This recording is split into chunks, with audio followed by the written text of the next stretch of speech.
նախ կխնդրեմ անդրադառնալ այս գործընթացին, որը տեղի է ունենում, այստեղ իրավական որևէ տար դուք տեսնում եք, թե ինչպես հայտարարել են շատ իրավական ոլորտի շատ փորձագետներ ամբողջությամբ քաղաքական են։ Տեսեք, ես անձամբ գործի նյութերին չեմ տիրապետում եւ ձեր նման ինչ ինֆորմացիա ունեմ լրատվական միջոցներից գիտեմ եւ այն ինֆորմացիան, որ կա, այնտեղ որևէ հանցակազմ չկա, ակնհայտ է, որ գործընթացը քաղաքական է եւ դա չի թաքցնում գործադիր իշխանության ղեկավարը իր բոլոր հայտարարություններով։ Փաստաբանները արդեն նշել են, որ ամբողջությամբ անհիմն է գործը եւ իրավական հիմքերը բացակայում են, հույս ունենք, որ մասնագիտական բարոյականությունը կգերակայի եւ կստանանք այնպիսի որոշում, որը համապատասխանում է Հայաստանի Հանրապետության օրենսդրությանը։ Նիկոլ Փաշինյանը հայտարարել է, որ հեծը ազգայնացնելու գործընթաց է սկսվել, կառավարությունը սկսվել է արդեն ազգային ժողով են բերելու եւ այլն։ Արդյոք այս process-ը Սամվել Կարապետյանի շուրջ տեղավորվում է հենց հեծը ազգայնացնելու գործընթացի մեջ։ Դե ախր Ժողովուրդ ջան, ինքներդ եք տեսնում, որ գործադիր իշխանության ղեկավարը ուղղակիորեն հետապնդում է սկսել եւ իրավական գործիքակազմը օգտագործում է այդ հետապնդման համար։ Եթե բիզնեսին է արդեն հայացքը ուղղել, դա նշանակում է, որ ինքը պետք է հասկանա, որ ներդրումային միջավայրը Հայաստանում չափազանց խոցելի է եւ եթե հերթական ներդրումներով ստացած եւ կայացած կազմակերպությանն է թիրախավորել, մյուս բոլոր ներդրողները եւս պետք է հասկանան, որ քաղաքական իշխանությունը հնարավոր է վաղ թե ուշ նաև մոտենա իրենց բիզնեսներին։ Իսկ բիզնեսը եւ փողը շատ նուրբ գործիք է եւ քաղաքական իշխանությունները որ երրորդ անգամ որ մոտենում են բիզնեսին քաղաքական նկրտումներով, բնականաբար որ այդ երկրում բիզնեսը չի կարող զարգանալ, ներդրումներն էլ չեն կարող ավելանալ։ Իրավական տեսանկյունից ինչպես է հնարավոր մասնավորից վերցնել բիզնեսը։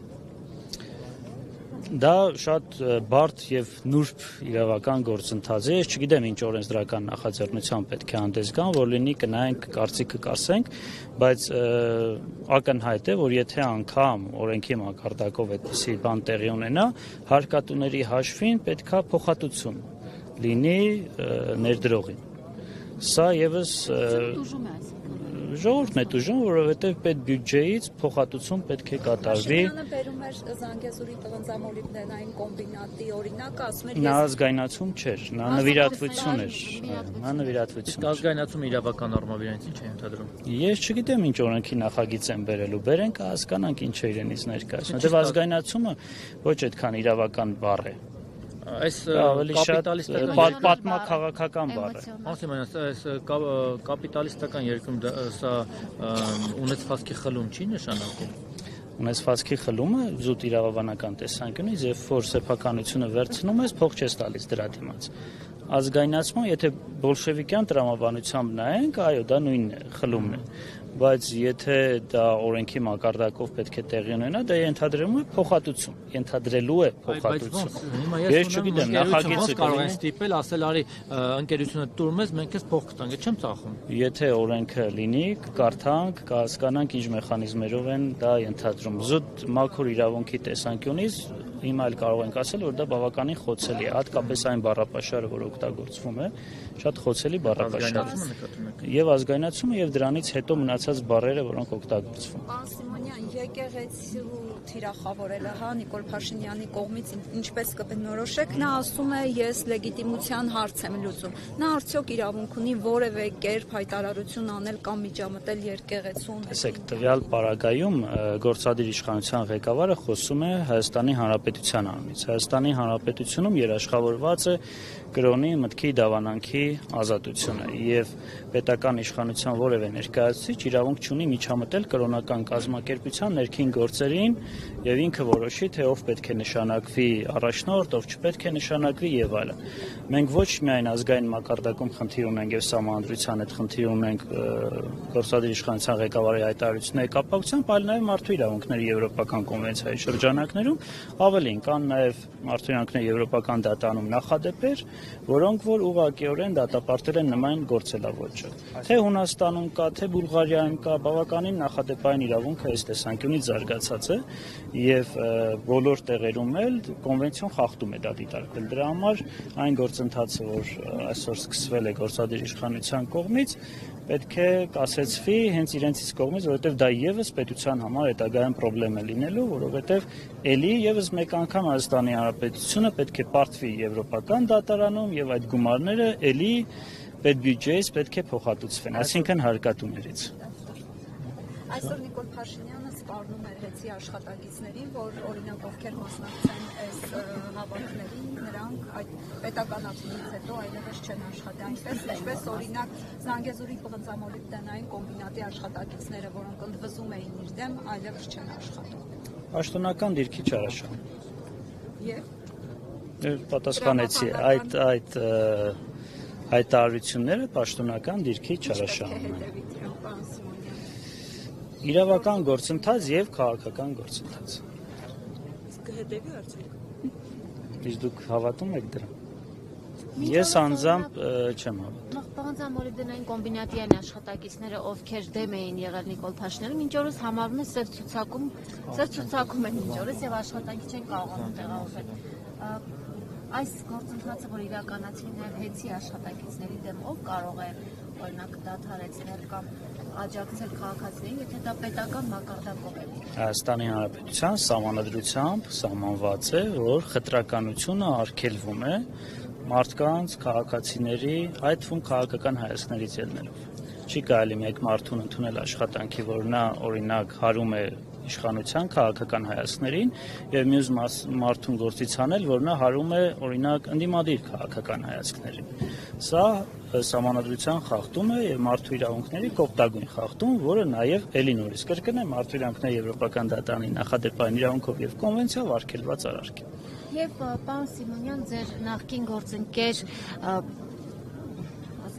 Էդմոն Մարուքյանը իմպիչմենտի գործընթացի մաս է դառնում, դա հնարավոր է իրականացնել, արդյոք իրատեսական է, որ իմպիչմենտով Նիկոլ Փաշինյանին հեռացնել։ Իսկ կլինի իրավական հարցեր տակ։ Իրավական չի դա Իմպիչմենտը քաղաքական գործընթաց է։ Բայց իրավաբանորեն է դա ձևակերպվում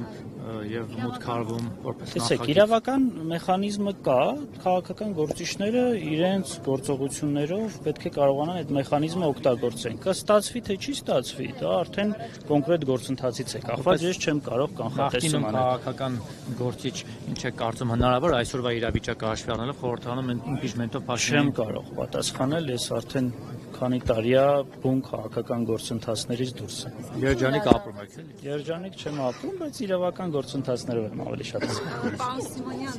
իրավական հարց Բաքվում պահվող ռազմագերիների եւ պատանդների հետ կապված է, հետևում եք գործընթացներին։ Հայաստանի Հանրապետությունը իշխանությունների գլխավորությամբ հայտարարում է, որ իրենք աշխատանքներ ստանում են։ Դուք տեսնում եք այդ աշխատանքների արդյունքները։ Ասեմ, որ ոչ միայն հետևում եմ, այլ նաև որոշակի մասնակցություն եմ մեր գերիների իրավունքների պաշտպանության գործում եւ կարող եմ նաև նշել, որ Հայաստանի Հանրապետությունը իրավական գործընթացներում առնվազն որևէ ձևով չի նպաստում, որպեսզի գերիները օր առաջ ազատվեն։ Թե ինչ են բանակցում, ես չգիտեմ, բայց զուտ իրավական գործընթացներում այդպիսի ակտիվ մասնակցություն չենք նկատել։ Հակառակը երբեմն հայտարարությունների մակարդակում վնաս են հասցնում որոշ իրավական գործընթացներին, որոնք տարվում են այդ թվում գերիների ընտանիքների պաշտպանության միջոցով։ Հնարավոր է հայրենիք վերադարձնել։ Իրավական ճանապարհը շատ կարևոր գործիքակազմ է պարունակում, որոնք օգնում են հետագայում այդ հարցը նաև բարձրացնել քաղաքական, դիվանագիտական եւ այլ հարթակներ, բայց առանց իրավական ճանապարհի այդ գործընթացը շատ ավելի բարդ կլինի։ Այսինքն քաղաքական ճանապարհն է։ Տեսեք, Ադրբեջանը ոչ իրավական պետություն է։ Ադրբեջանի հայատյաց քաղաքականությունը բոլորիս են հայտնի, ՄԱԿ-ի դատարանն էլ դա արձանագրել է։ Դրա համար ակնկալել, որ Ադրբեջանը ինչ-որ փուլում կհետևի իրավունքի գերակայության գաղափարին, միամտություն պետք է թվա, բայց սա չի նշանակում, որ պետք է հրաժարվել իրավական գործիքներից, որովհետև դա շատ լուրջ ճնշման գործիք է։ Եվ մենք տեսնում ենք, որ որոշակի առումով երբեմն ազդեցության որոշակի, այսպես ասած, չափաբաժին կարողանում ենք ապահովել, որ հետագայում դա օգտագործվի այլ գործընթացների համար։ Շնորհակալ եմ։ Ես եմ շնորհակալ։